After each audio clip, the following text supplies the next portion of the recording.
Radio Publique Africaine.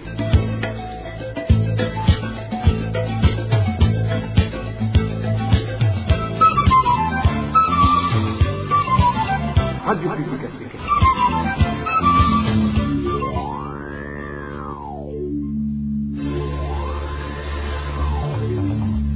C'est le moment de suivre le journal parlé en français. À la présentation, Inès Gakiza. C'est un plaisir de vous retrouver, fidèles de la RPA. Bonsoir et bienvenue à ce journal dont voici les principaux titres.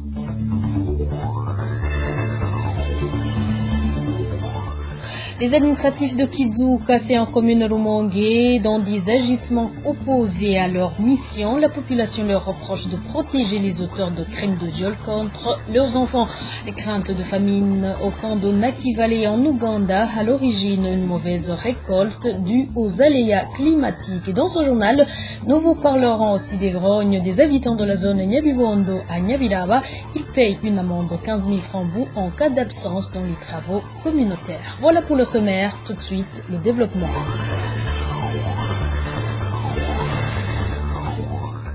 Encore une fois, bienvenue. Commençons par la sécurité. Une fille de 16 ans a été poignardée par un homme sur la colline Nyangara, zone Nyangue, commune et province Makamba.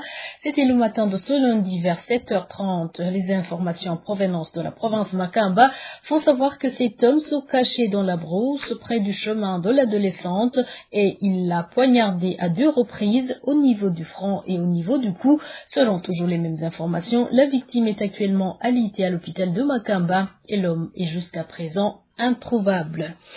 Gouvernance sans transition, crise d'administration dans le secteur Malambo 2 en commune Rugombo, province Chibitoke. Depuis plus d'une semaine, le secteur n'a pas de dirigeance et après qu'une partie de la population et le parti CNDD-FDD ont levé leur confiance au chef qui était en fonction jusque-là, les habitants de ce secteur indiquent qu'ils sont privés de certains services. Plus de détails, c'est avec Eric Nyonzima. Adrien Tungimana, le chef du secteur Marambode, n'exerce pas ses fonctions depuis plus d'une semaine. Notre source indique que ce chef ne travaille pas depuis qu'il a été accusé de détourner les biens des citoyens et de les persécuter. Ce chef est également accusé de nos collaborations avec les autres élus. Pour le moment, les habitants de Marambode font savoir qu'ils ont des problèmes parce qu'ils n'ont pas une autorité à base à qui se confier. Le chef de secteur ne travaille pas pour le moment parce qu'il ne s'entend pas avec les autres. Il n'est pas en fonction. L'administrateur a récemment organisé une réunion, mais ce chef n'était pas présent parce qu'il sait qu'il a commis des gaffes. Maintenant, il y a des problèmes parce qu'il n'y a pas un chef pour aider la population. C'est lui qui doit livrer un document lorsqu'on a besoin d'aller chez l'administrateur. Vous comprenez qu'il y a un vide. Nous sommes comme une troupe sans chef. Notre source révèle que les administratifs et les responsables du parti CNDD-FDD en commune Rugombo ont des difficultés de remplacer ce chef qui ne travaille pas. Celui qui suit sur la liste est un membre du parti CNL. On leur aurait exigé d'adhérer d'abord au parti au pouvoir. Ils n'ont pas de remplaçant puisque celui qui est en 3e position est un membre du parti CNL. Il s'appelle Samuel Ngireme. On lui a exigé d'adhérer de force au parti CNDD-FDD pour être le chef de ce secteur en remplacement de l'autre qui a quitté ses fonctions. Mais il a refusé. Il a dit qu'il doit diriger ce secteur en tant que membre du parti CNL. Il a été interpellé par l'administrateur de la commune Rugombo. La rédaction de la RPA n'est pas encore joindre l'administrateur de la commune Rugombo pour qu'il s'exprime à ce sujet. Je viens de vous le dire dans les titres, certains habitants de la colline Nyabibondo, zone Nyabibondo, commune Nyabiraba, en province Bujumbura, se disent victimes d'un rançonnage fait par le chef de colline en collaboration avec les Imbonerakure. Une somme de 15 000 francs burundais est imposée comme amende pour la non-participation aux travaux communautaires. Les membres du parti CNL sont les plus visés. Les détails avec Francine Mahoro. Ce déménage de la colline Nyabibondo en commune Nyabiraba Nyabiraba, province de Bujumbura, qui a été rançonné sont tous des membres du parti CNR. Sur cette colline, il y aurait la chasse aux opposants, tous ces membres du CNR. Ils sont accusés de boycotter des travaux communautaires. Selon notre source, ajoute personne, ces 10 ménages ont été obligés de payer une amende de 15 000 francs burundais chacun et sans délivrance de quittance.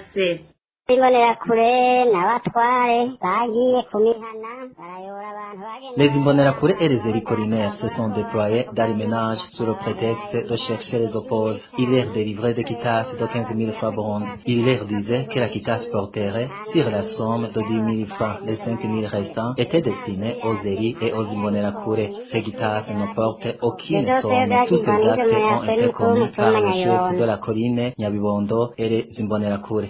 Ce qui afflige les victimes est le fait de n'avoir jamais manqué à une participation aux travaux communautaires. La même source qui précise la poursuite de certains membres du Sénat par le chef de colline. Il les accuse de sédition et d'opposition, ce qui est étonnant. Ces pauvres ne manquent jamais de participer aux travaux communautaires. Même d'autres sont pour le moment poursuivis et interpellés. L'étonnant pour les habitants de Nyabiraba, c'est qu'il n'existe pas de loi pénalisant la non-participation aux travaux communautaires par le paiement d'une amende. Les auteurs de ces rançons auprès d'une partie des habitants de la colline par la population sont le chef de colline Ndairagije, son adjoint Fabien, Prénis et une certaine Jacqueline. Tous les 4 sont parmi les 5 élus sur la colline Nyabibondo. Ils sont accompagnés par des Imbonerakure dans la perpétration de cette spoliation. Nous avons essayé de joindre l'administrateur de Nyabiraba sans suite. Et les acheteurs des maisons et terres de la commune Kiremba ont reçu l'ordre de les restituer.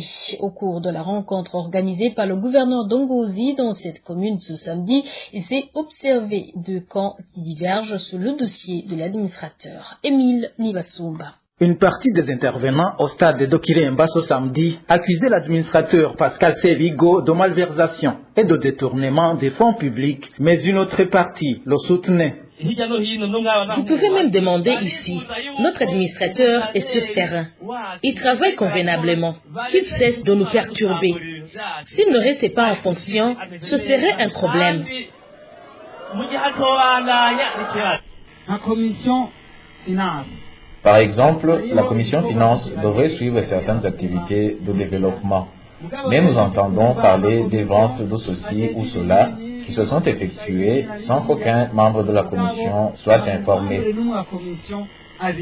Le gouverneur de la province Ngozi, Emmanuel Nachonsanze, qui avait convoqué la population de Kiremba sous l'injonction du président de la République, a dévoilé les décisions prises sur certaines questions. Concernant le terrain que vous évoquiez tantôt, situé à Kagarama, accordé à Blaise Sezore, le ministre en charge de l'agriculture et de l'élevage a demandé à l'administrateur qu'il soit restitué à la commune et pour les bâtiments de la coopérative à Canovera, à partir d'aujourd'hui, que celui qui est censé l'avoir acheté Clément Nkurunziza cesse de s'en approprier. Quel chargé de la justice qui sont ici nous aide à retirer le titre foncier de la COPEC parce qu'ils lui ont donné comme hypothèque pour demander un crédit alors qu'il ne leur appartient pas. Il faut le ramener dans les mains de l'État. Est-ce que ces acheteurs de maisons et terrains seront remboursés? C'est l'une des questions sur lesquelles la population de Kiremba n'a pas de réponse jusqu'à présent. Au cours de cette réunion, l'administrateur de la commune Kiremba, Pascal Sevigo, a également été accusé d'avoir détourné des sacs de ciment et d'accorder des marchés en violation de la loi. C'est toujours le journal, page justice. À présent, la population de la colline et zone Kizouk en commune et province Rumongue dénonce l'inaction de la justice. Une élève a été violée au début du mois de mai, mais le présumé auteur n'a pas jusque-là été traduit devant la justice. Certains responsables administratifs seraient à l'origine de l'étouffement de l'affaire, selon les habitants de la place. Emmanuel Niungeko pour plus de détails. Tout commence le dimanche 8 mai dernier lorsqu'une élève de la 7e année travailler à l'école fondamentale de Nyamibu, située en zone Kizuka de la commune et province Rumonge, a été violé par le nommé Pascal Ntakirutimana, enseignant du cours de mathématiques sur cette même école. Attrapé en flagrant délit à son domicile par la mère de la victime, l'enseignant Pascal Ntakirutimana a pris fuite.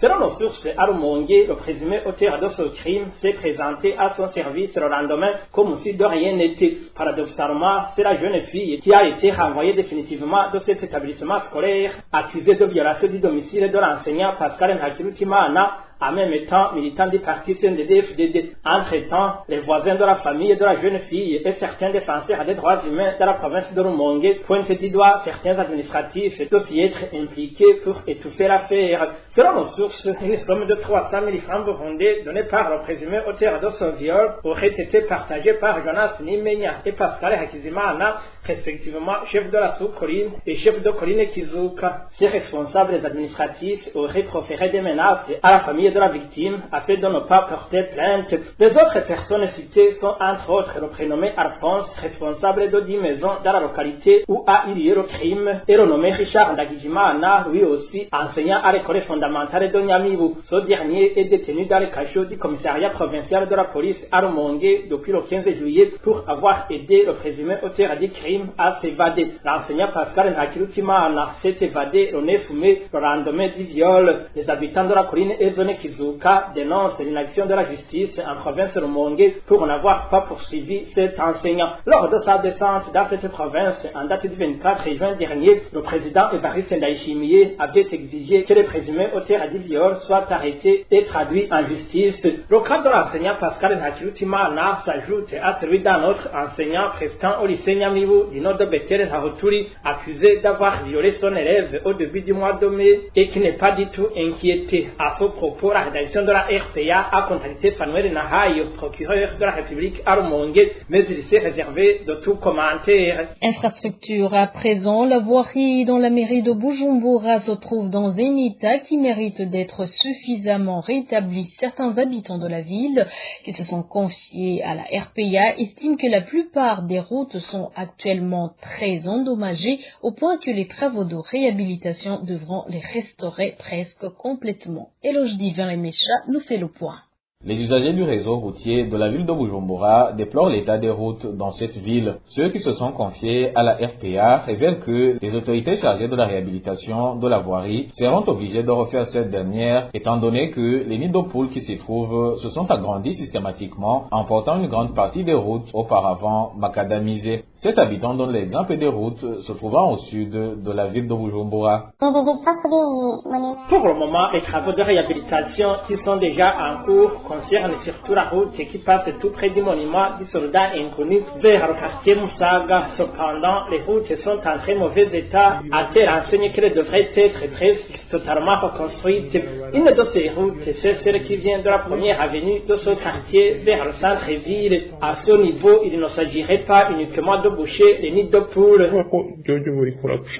Même situation au nord de la capitale économique du Burundi. La population locale déplore surtout l'état dans lequel se trouve la route nationale numéro 9 qui n'est actuellement remplie que du gravier à la place du goudron. Ils disent qu'ils sont en train de boucher les nids de poules. Si vous regardez par exemple la route qui vient de l'endroit communément appelé la permanence et qui se dirige vers la Sodeco, c'est une voie qui n'est plus goudronnée. À peine tu quittes le rond-point des Nations Unies, tu te retrouves déjà dans du gravier. Cela veut dire que cette route est très endommagée et qu'elle devrait être presque reconstruite. Le président de la République a initié ce 12 juillet la campagne baptisée Zéro Nid de Poule qui consiste dans un premier temps au bouchage de 11 principales routes à mairie de Bujumbura et 3 routes nationales, à savoir route nationale numéro 1, route nationale numéro 2 et route nationale numéro 7. Vous saurez que dans le budget national exercice 2022-2023, le secteur des infrastructures a reçu 355 milliards de francs burundais. Ce secteur a été ainsi le premier à voir son budget augmenter par rapport à l'exercice précédent. De la capitale économique, rendons-nous à la capitale politique où des bistrots de la ville de Gitega sont en train de fermer. Les teneurs de ces bistrots font savoir qu'ils travaillent à perte. Ils sont obligés de respecter les prix officiels des boissons Braroudi alors que le coût pour les avoir a sensiblement augmenté. Non seulement ces boissons sont rares, mais aussi le carburant nécessaire pour leur transport manque. Pour ces teneurs des bistrots, la priorité devrait être placée dans la résolution de ces problèmes à l'origine de la hausse des prix. Le point avec Elvis Nyomongele. À la fin de la semaine dernière, le gouverneur de la province de Gitega, Binamani Rambona, a organisé une réunion dans laquelle ont participé toutes les personnes concernées par la commercialisation des boissons de la Braroudi. Ces personnes provenaient de toutes les communes de cette province. Une des mesures qui ont été prises au cours de cette réunion est que le prix de ces boissons fixés par le gouvernement soit respecté. À titre illustratif, il a été convenu que la grande amitié sera vendue à 2000 francs alors qu'elle se vendait entre 2300 et 2500 francs. Le prix de la grande bouteille de Primo aussi sera désormais à 1500 francs alors qu'elle s'achetait entre 1700 et 2000 francs. L'Amstel Bock de 33 centilitres sera vendu à son prix officiel de 1400 francs alors que son prix variait habituellement de 1800 à 2000 francs par bouteille. À cause de cela, depuis dimanche dernier, plusieurs bistrots sont sur le point de fermer. Les propriétaires expliquent qu'ils sont obligés de vendre la boisson d'Amstel Royal seulement, alors que cette boisson n'a pas une grande clientèle, ce qui cause une grande perte pour eux. Les bistrots qui continuent à fonctionner, ce dont les propriétaires ont refusé de suivre les prix officiels. Ces vendeurs de boissons de la Braroudi et des produits que le gouverneur a pris cette mesure à la hâte du fait que la hausse des prix de ces produits de la Braroudi est la conséquence de plusieurs facteurs. Premièrement, ils disent que la Braroudi distribue une quantité insuffisante de ces poissons. Ainsi, ils demandent à la Braroudi de produire une quantité de boissons suffisante dans tout le pays, étant donné que les pénuries occasionnent la hausse de leurs prix. La deuxième raison qu'ils avancent, c'est la pénurie de carburant, ce qui cause la hausse des prix de transport de ces boissons, et ils demandent au gouvernement de résoudre ce problème. De leur côté, les consommateurs des produits de la Braroudi demandent au gouvernement, à la Braroudi et aux vendeurs de ces boissons de trouver ensemble des solutions pour que les prix de ces boissons soient revus à la baisse, car certains d'entre eux sont obligés de consommer d'autres boissons très alcoolisées contenues dans des bouteilles en plastique, des boissons très mauvaises pour la santé qui ont déjà affecté la vie de plusieurs d'entre eux. Et réfugiés, à présent va de clore ce journal, crainte de famine chez les réfugiés burundais du camp de Nakivale en Ouganda. Selon les réfugiés à l'origine, ce sont les perturbations climatiques qui ont provoqué une mauvaise récolte et le peu de cultures qui avaient pu résister ont été endommagées par le bétail. Le point avec Danny Claire, Iratkumba. La saison sèche a détruit la quasi-totalité des cultures dans les champs. Selon les réfugiés burundais de ce camp, cette saison a été longue. Elle a débuté avec le mois d'avril 2022, ce qui n'a laissé aucune chance aux cultures. Les réfugiés font savoir qu'ils n'ont rien récolté dans les champs. Ce cultivateur fait savoir que même les quelques cultures qui avaient pu résister au soleil a été transformé en pâturage du bétail par les éleveurs. Il y a eu de sérieux problèmes, car depuis le mois d'avril, il ne pleut. Cela a empêché les plantes à continuer leur croissance. Par conséquent, la récolte n'a pas été bonne du tout. En plus, comme les herbes pouvaient nourrir le bétail, a subi le même sort que les plantes, les éleveurs ont alors nourri les bétail avec nos cultures. Tellement, le soleil a été accablant qu'il n'y a plus rien comme culture sur les montagnes. Cette situation met les réfugiés burundais de Nakivale en Ouganda dans une insécurité alimentaire. Aujourd'hui, révèlent ces réfugiés, même l'aide qu'ils recevaient de la part du Haut Commissariat pour les réfugiés, le HCR, est devenue insuffisante. Ce n'est pas du tout facile. Nous ne comptons plus ici la nation du HCR. Elle est aujourd'hui insignifiante, même s'ils avaient promis son augmentation pour bientôt. Nous attendons voir et comptons à ceux qui joignent les paroles aux actes. Mais la réalité est que la situation est très mauvaise pour les réfugiés burundais. Du fait que la récolte n'a pas pas été bonne. Les informations fournies par les réfugiés de Sokan indiquent qu'à côté de cela, même les prix des denrées alimentaires de base comme le haricot et le maïs deviennent chers du jour au lendemain. Merci à toi aussi, Dani Claire Hilatkoumva. C'est par ton reportage que nous mettons point final à ce journal. Merci de nous avoir prêté une oreille attentive. Merci aussi à toute l'équipe de la rédaction, sans oublier l'équipe technique. Au micro, vous étiez avec Inès Kakiza et excellente soirée chez vous.